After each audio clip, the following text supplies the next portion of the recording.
Hello, I'm Helen Milner from Good Things Foundation and welcome to Digital Futures for Good. This is a conversation series for 2024 where the country facing a general election is asking big questions about our society and how digital inclusion can play a part in closing the digital divide. Today I'm here with Andy Burnham, the Mayor of Greater Manchester, just recently elected for his third term. And before Mayor in Greater Manchester, Andy was for 16 years the MP for Lee in Wigan, and he held the job in government as the Secretary of State for Health, and then shadow health, shadow education and employment. Shadow Home, yeah. yes, of course. So 2017. So never done a real job, is it? Well, I'm sure the people of Greater Manchester think that you're doing a great job here. So congratulations. Thank you. Off the back of your election. Hopefully you've recovered from all of your hustings and hopefully some celebrations as well. So during your last term as Mayor in Greater Manchester, you really have been a beacon, I think, for leadership for digital inclusion. That you had it in your manifesto coming in, but it wasn't just rhetoric. You actually then established an action network and you got on with the job. So what are you most proud of in digital inclusion in the last term in Greater Manchester? I guess it's that setting of a vision of a digital city region in all of its aspects. And I think sometimes people miss out the inclusion bit in that vision. It's all about the digital economy or the tech sector, as important as those things are. If you're to be a true digital city region, you've got to be a place where everybody's connected. Everybody's online, everybody's supported to be in the conversation. It was really the pandemic that kind of brought it over to me, where I saw life moving online. I thought, well, hang on a minute, there's a lot of our residents that will be out of this conversation if we don't do something. You know, I saw the kids crowded outside McDonald's and doing their homework there, and it really came through to me that we need to think of digital connectivity as the fourth utility. It's an essential, not a desirable. Otherwise, if you see it as a desirable, some of our fellow citizens sadly will be shut out from the conversation and disconnected from opportunity. So having had that vision in your last term, now you've got another 3 years. What's your ambition for the digital divide and for Greater Manchester in the next 3 years? Well, the hard thing, and this is where the honesty has to come in, we did a lot of good work, and I was so grateful to the Good Things Foundation and industry partners for sort of stepping up with us. And we did some good things, haven't we? We've done some really good innovative work with social housing providers and with our schools, and we've done really good things. However, following the pandemic was the cost of living crisis. And the truth of the matter, we've got a lot of residents who are choosing between life's essentials, and probably when they're looking at the food bill and the heating bill and everything else, the digital bill is the one that they would probably most sacrifice first. And I think we probably went backwards to a degree with digital connectivity as the cost of living crisis really bit. That's a really good point around people experiencing lots of different challenges, particularly during cost of living crisis. So I always think the governments, as they get more mature, can really understand how policies interact with one another. So how do you think digital inclusion can help you to deliver some of those other policy areas, be it education or skills or employment or even economic growth? Well, I think there's a really clear business case for the country making sure that everybody is online. And it's because you're connecting everybody to opportunity for a start, or to training, but you also giving yourself the possibility of delivering public services very differently. Gov.uk came in when I was a minister, and it's a really good service, but it should be the port of call for everybody, not just those who are used to using devices and have the right level of connectivity. So I think there's a real case to do it. If you just look at education alone, if you are supporting all young people with the connectivity to access the knowledge and do their homework in that way, there's huge benefits, isn't there, from a fully connected society. I look actually quite enviously at a place like Estonia, where they've moved completely in that direction, haven't they? They've become a digital state, haven't they? And everything that involves. That is just setting yourself up for the future completely, isn't it? Absolutely. And also, I think you're a place then, because everyone's included, the bills that come with social exclusion start to drop. Yeah, as a digital inclusion nerd, though, I have to say that you have a bigger population in Greater Manchester than they have in Estonia. So I think sometimes it's harder to do it when you have more people. Yes, yeah, of course, and it's still worth admiring where you can see something being done well, and I think there's significant opportunity for reform of the way we do things. It's still a bit odd, isn't it, that public services are working in such a fragmented way. If you were to fully digitalise, I think you could actually reduce the running costs. So in your manifesto, I read about something called GM Connect Network. Is that goal to try and bring some of those policies together? That's more a people network, actually. So we've, as a city region, got quite good at taking on big challenges and building a collaborative network like we did with the Digital Inclusion Action Network. Well, we've got a homelessness action network, a food security action network. And the idea is, the networks connect idea is to bring all of those things together and start to create a different support system for our residents. So digital inclusion's a part of it, but obviously you've got to work at people's food security, also isolation within our communities. There's huge challenges there that we need to fix, but actually digital inclusion is a means to fixing many of them, isn't it? That's right. So Emma Reevy, who was on the last episode, who's the Chief Executive of the Trussell Trust, told me that 1 in 6 of people visiting a Trussell Trust food bank is also digitally excluded. Yeah. So that just shows that the overlapping need, but then the opportunity to then make sure that you're providing that support whilst at the same time of supporting with food poverty, helping with digital inclusion.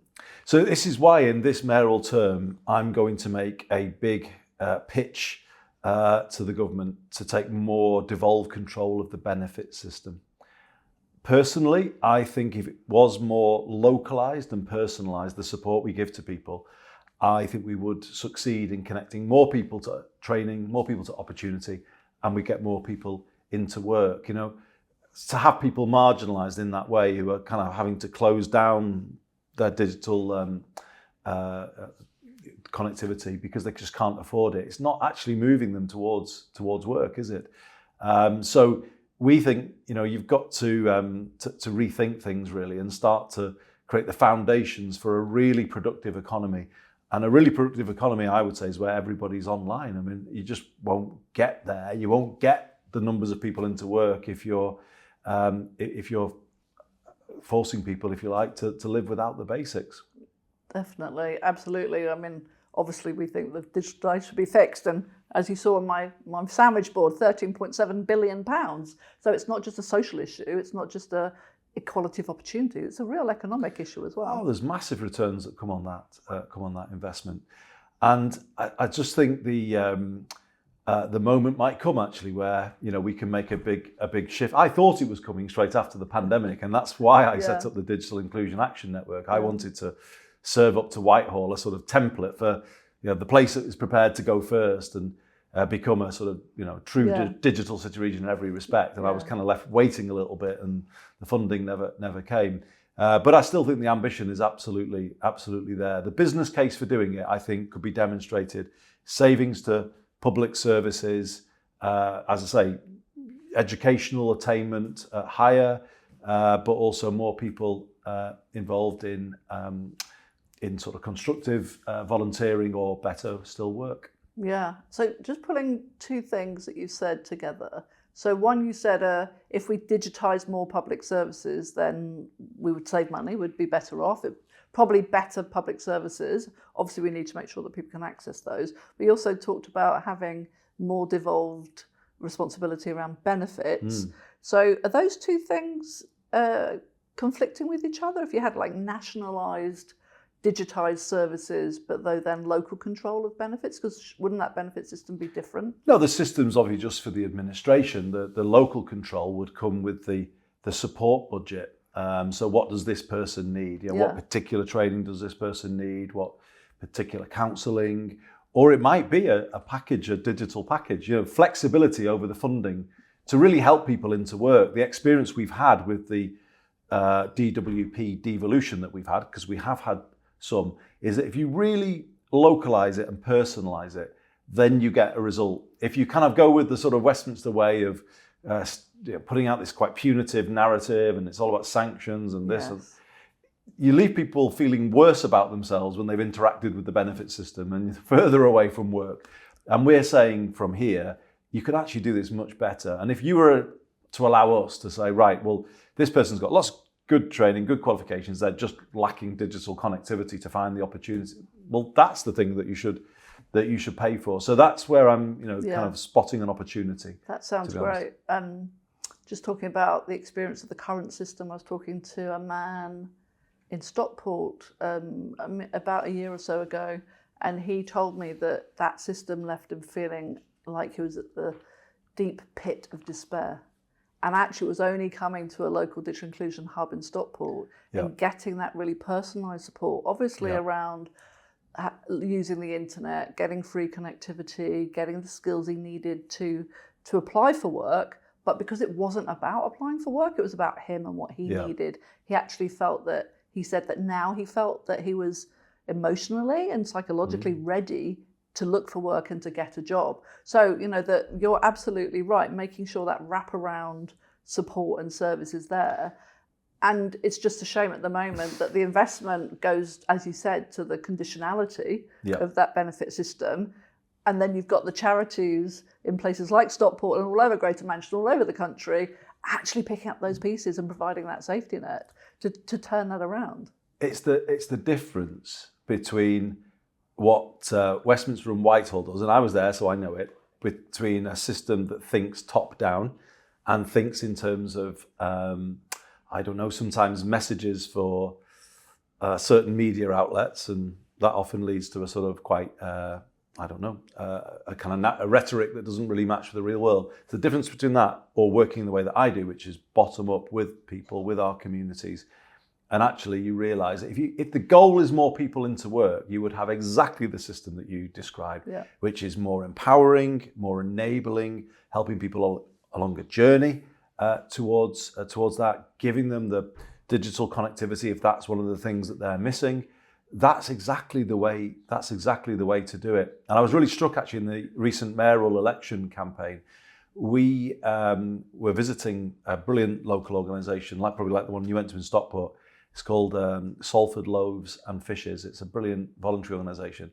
They are right opposite a Job Centre Plus, and Job Centre Plus often sends people out to this local voluntary organisation who then tries to do all of the things on a very minimal budget, what the state system isn't doing for them. Retrofitting the sort of support on a shoestring when actually, the state is almost making problems for them to fix. Really, we've really not got this right at all. Yeah. So Greater Manchester is marvellous, obviously, but you're not an island. You exist as a city region within England, within the UK. So what do you want from Westminster? So, obviously more devolution is helpful, and you've already expressed that around benefits. So there's more devolution, but what else do you really want from Westminster? And how do you think you can work with other mayors, other regions, other nations?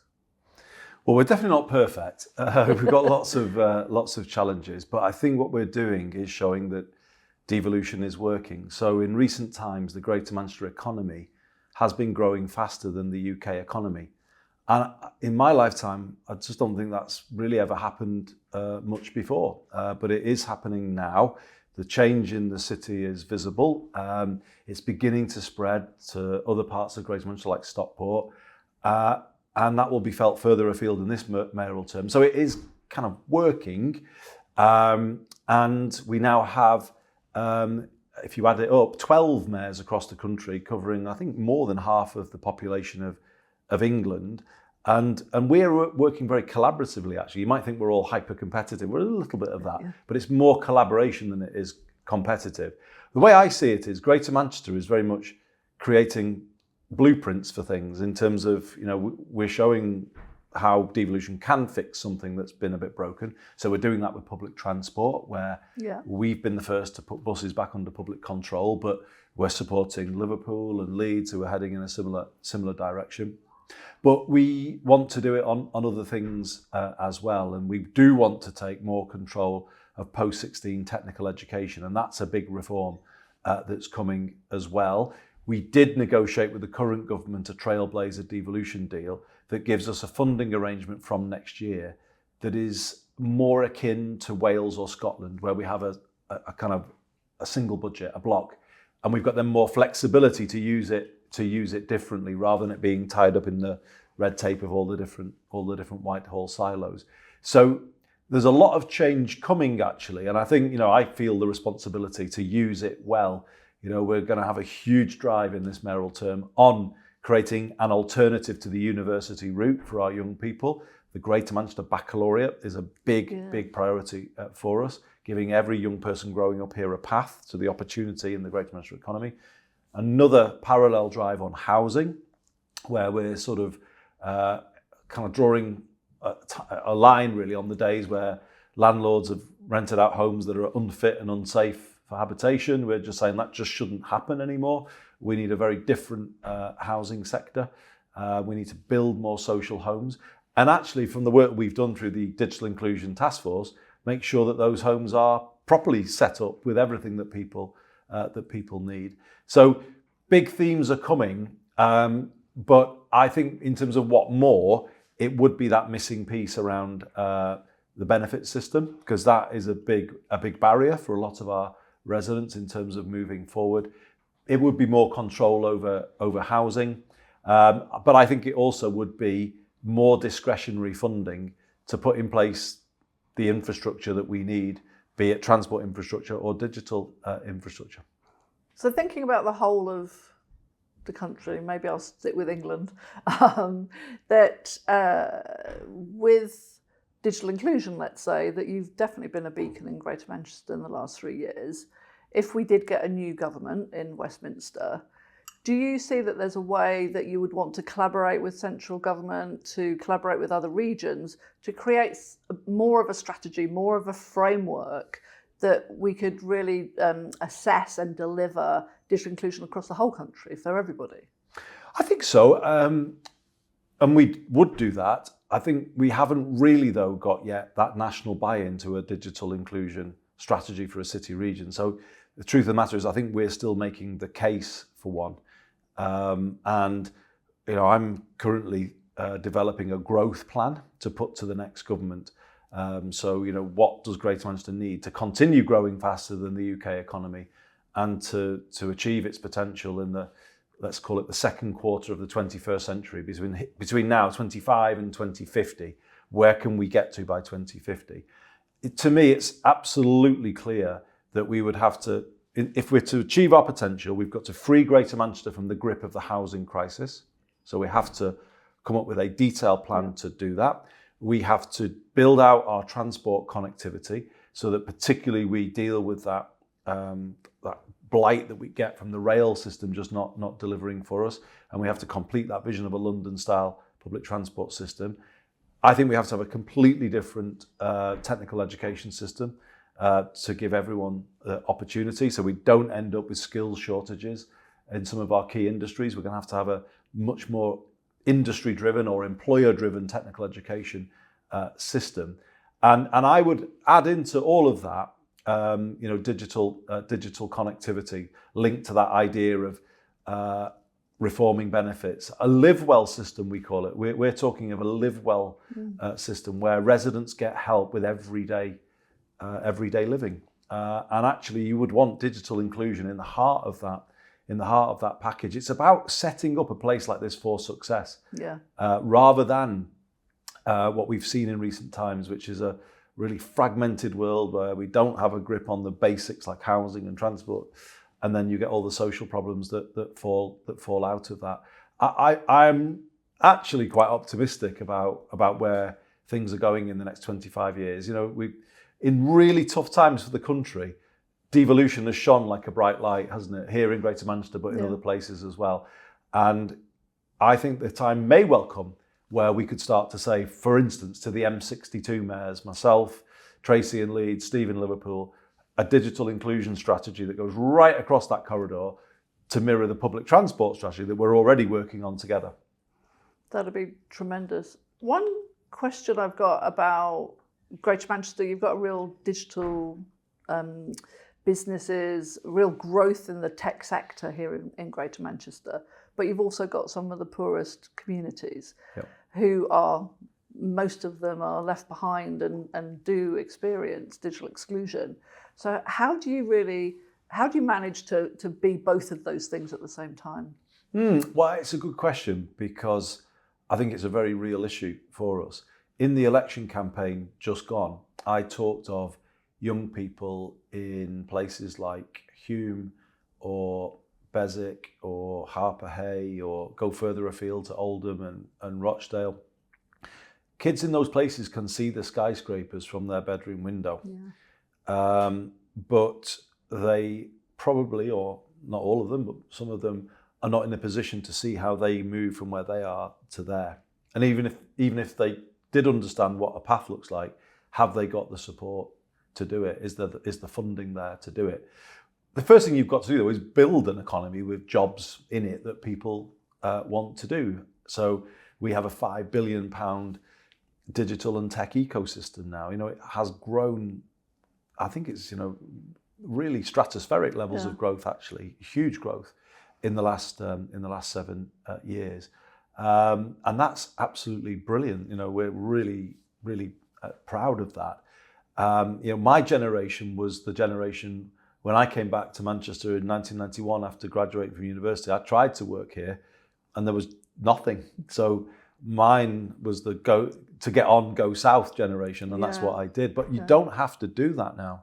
That's the big change in Manchester between the early 90s and the early 2020s.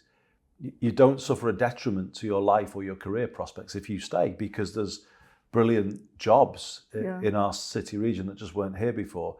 The issue is, though, are those jobs now really available to younger people growing up here? And to me, that's the next chapter in our city region's development. Things left in the 80s and up to the mid-90s.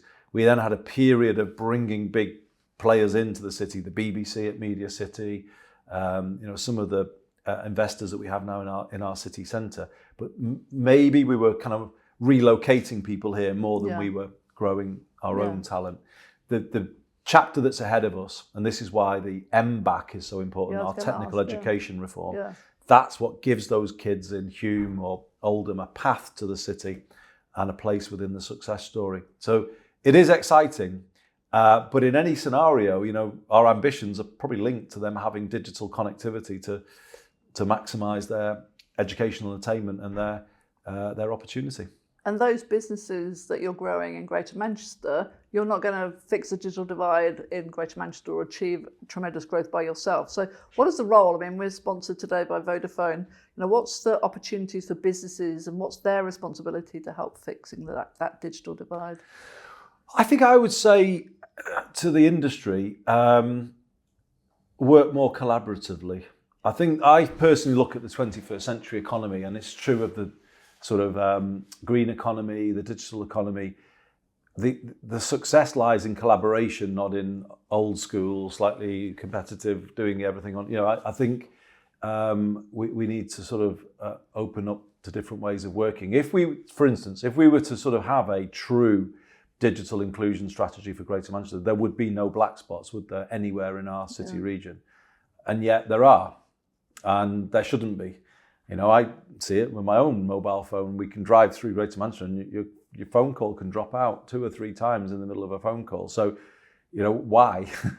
Why aren't we having a sort of more coherent approach to these things where, the Wi-Fi connectivity is in equal everywhere? And I think there are some issues there for industry to address and, work more collaboratively on, I think.